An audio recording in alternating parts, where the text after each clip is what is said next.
김경민입니다. 오늘은 학원에 오기 전에 먼저 선생님과 함께 토론에 대해 알아보는 시간을 갖도록 하겠습니다. 사람들은 이제 살아가면서 크고 작은 상황과 만나게 되고 그럴 때마다 의사소통을 하며 상황을 해결하려고 노력합니다. 이때 토의와 토론은 공동체의 문제를 해결하기 위해 가장 흔히 사용하는 집단적 말하기 유형입니다. 자, 그럼 우리 토의와 토론, 차이점에 대해서 한번 알아볼까요? 토의와 토론은 말이 다른 만큼 의미하는 내용도 다릅니다.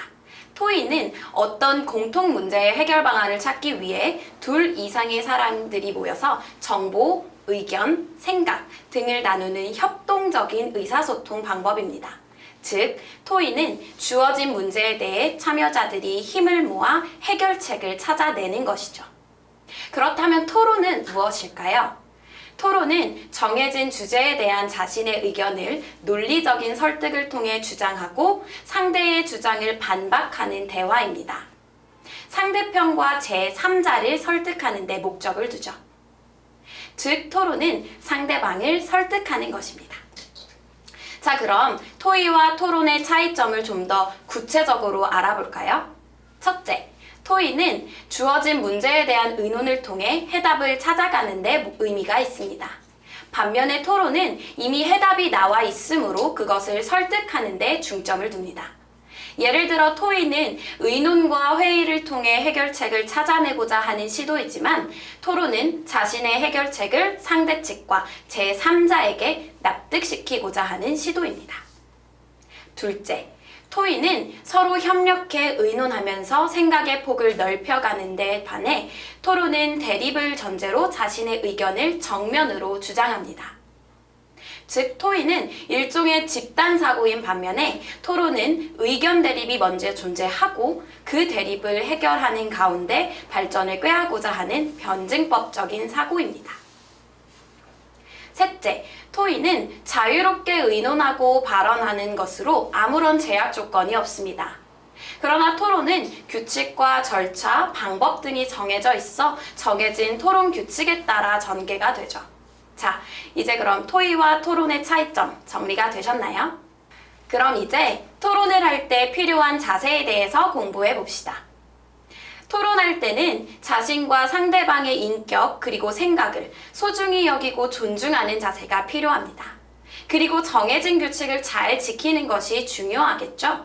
그래야 말싸움으로 이어지지 않고 공정하고 합리적인 토론으로 생각을 넓힐 수 있습니다.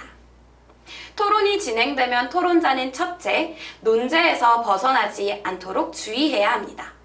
둘째, 상대방의 말을 끝까지 정중하게 듣고 다른 사람이 말할 때 가로채서 말하지 않아야 합니다.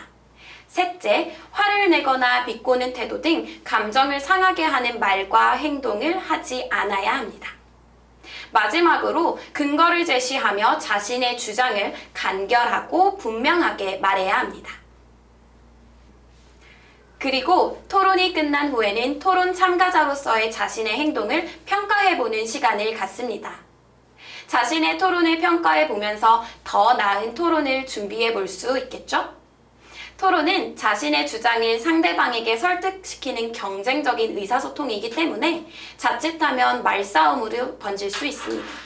따라서 토론 예절을 잘 지키는 것이 가장 중요합니다. 자, 그렇다면 이제 우리가 앞으로 배우게 될 세다 토론에 대해서 한번 이야기해 봅시다. 세다 토론은 찬반 토론의 한 방식입니다. 이 토론의 가장 큰 특징은 바로 교차 질문이 있다는 것인데요.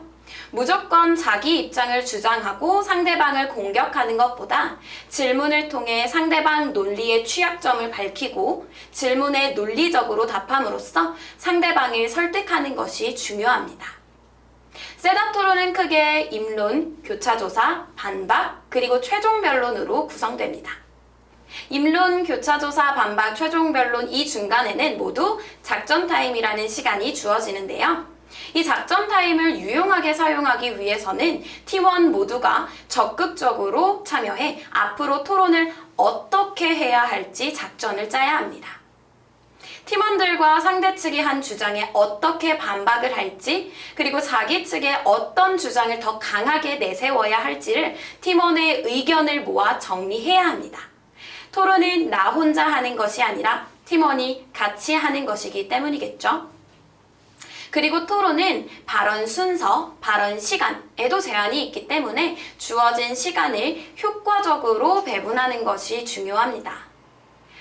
효과적으로 시간을 배분하기 위해서는 토론 주제를 명확히 이해하고 풍부한 자료를 바탕으로 자신의 논리를 준비하고 상대방이 제시할 수 있는 논리를 파악하고 반박할 수 있는 근거를 준비해 놓는다면 주어진 시간 안에 깔끔하게 발언을 끝낼 수 있습니다. 자, 그럼 이제 본격적으로 세다 토론을 단계별로 공부해 봅시다. 첫 번째는 바로 입론입니다. 입론은 자신의 주장과 의견을 말하는 것이죠. 입론을 건축물과 비교한다면 전체적인 설계도와 같습니다. 이 설계도가 부실하면 좋은 건물을 지을 수 없듯이 토론을 시작할 때 입론을 제대로 펼치지 못한다면 이후 토론을 끌고 가기가 어렵습니다. 이러한 토론의 방법은 첫째, 논제와 관련하여 논의의 배경이나 쟁점을 제시합니다. 토론자는 본격적인 주장에 앞서 토론을 해야 할 필요성과 가치가 있다는 것을 청중들에게 알려야 합니다. 그리고 청중들이 논제에 관심을 갖도록 해야 합니다. 청중의 관심을 끌기 위해서는 우리 사회적으로 중요한 문제인지, 그리고 현재 상황에서 개선할 필요가 있는지를 언급합니다. 이런 배경을 언급해야 토론의 필요성이 부각되기 때문에 내용을 창의적이고 흥미롭게 구성해야겠죠. 둘째, 논제에 등장하는 주요 용어를 정의합니다. 논제에 포함된 용어의 개념을 정의하는 것입니다. 용어 정의는 토론을 할 때 토론 구성원들이 오해할 것이라고 예상되는 개념을 분명하고 구체적으로 정의할 수 있도록 합니다. 예를 들어 토론의 논제가 일회용 플라스틱 사용을 금지해야 하는가의 경우 플라스틱에 대한 용어를 정의합니다. 셋째, 팀의 입장에 알맞은 주장과 근거를 제시합니다.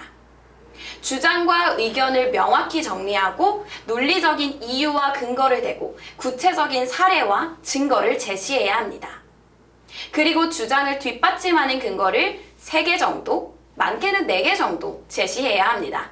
우선 자신의 입장이 찬성인지 반대인지 명확하게 밝히는 게 중요하겠죠.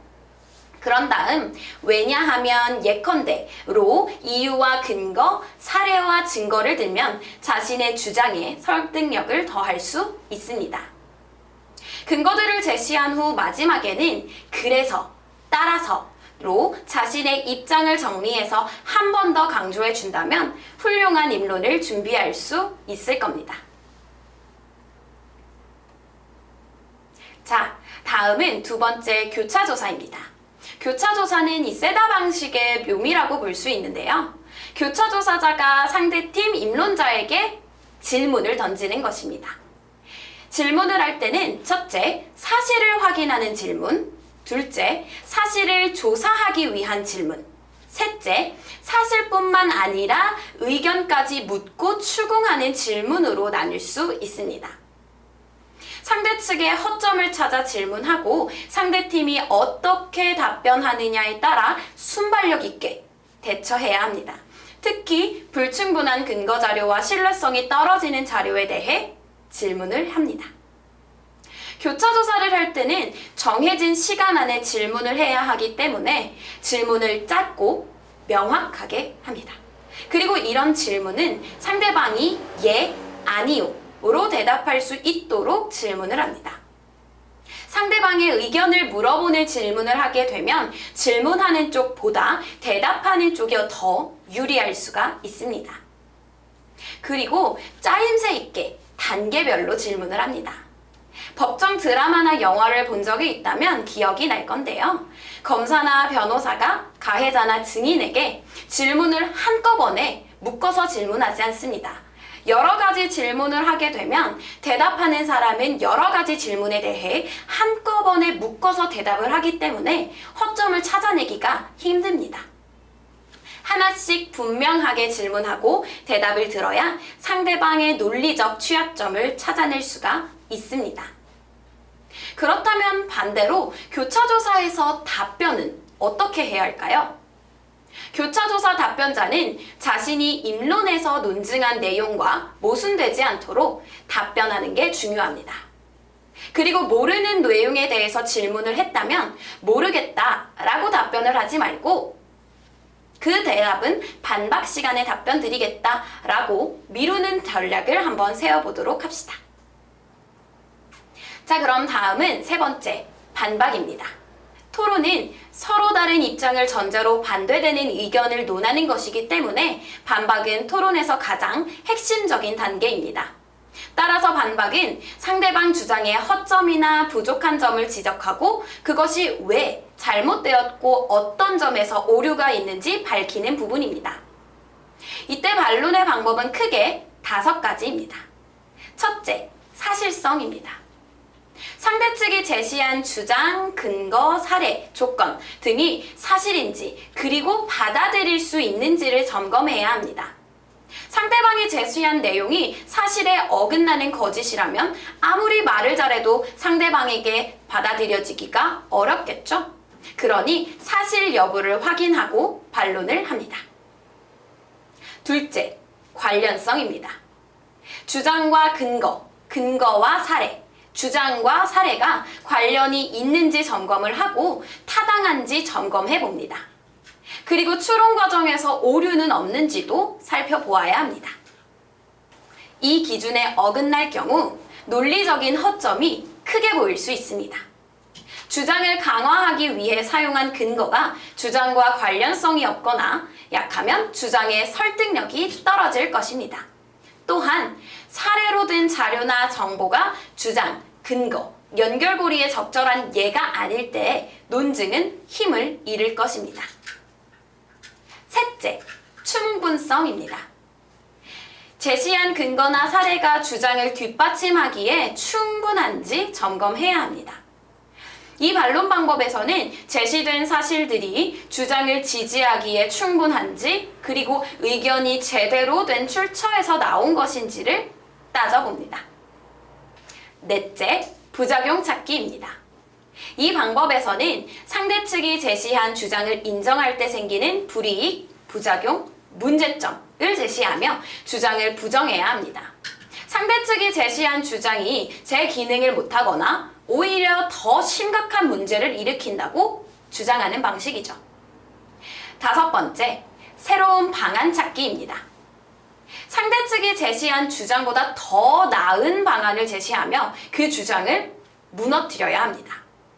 새로운 대안이 상대 측의 주장보다 어떤 근거나 사례에 의해 더 가치 있는지를 설명하는 방식으로 반박을 진행합니다.